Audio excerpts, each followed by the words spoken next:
Hello everyone, I am Dr. Asit Arora. I am the Director of GI and HPB Oncosurgery at Max Super Speciality Hospital, Saket, New Delhi. जहाँ तक stomach cancer के treatment की बात है, so this requires a multimodality therapy and a very close cooperation between a medical oncologist, a radiation oncologist and a surgeon like me. So basically the mainstay of treatment is surgery. So जो part affected है हमें उसको काट के body से निकालना होता है. That is the only potentially curative treatment option for stomach cancer as of today.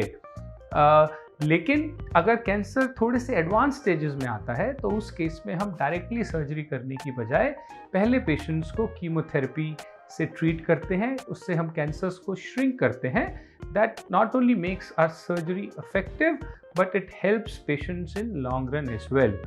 और उसके बाद हम adjuvant therapy, that is surgery के बाद जो थेरेपी दी जाती है उसमें कीमोथेरेपी देते हैं. In certain special circumstances we might have to give radiation to patients as well. कुछ अनफॉर्चुनेट केसेस जो कि हमारे पास लास्ट स्टेज में आते हैं, दैट इज स्टेज 4, जिसे हम मेटास्टेटिक स्टेज बोलते हैं, जिसमें कि cancer has spread out to the other parts of body, like stomach से निकल के लिवर में चला गया या बोन्स में चला गया. उस केस में फिर the therapy is dependent only on chemotherapy, that is systemic therapy.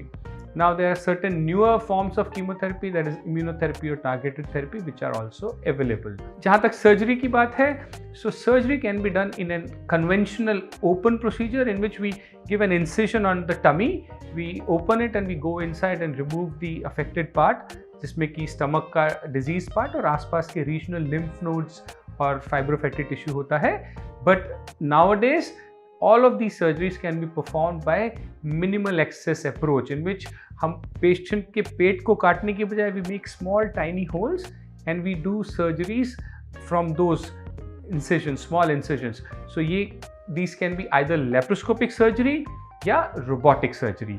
Now the added advantage of these minimal access techniques जैसे कि laparoscopic या robotic surgery है, उसमें ये होता है because of आपका incision छोटा है, छोटे छोटे टाइनी होल्स हैं, तो पेशेंट को पेन कम होता है, post operative recovery much faster होती है, हॉस्पिटल स्टे कम हो जाता है, आपका जो द रेजोल्यूशन ऑफ डाइट है वो जल्दी होता है एंड ओवरऑल कॉस्मेसिस बेटर होता है.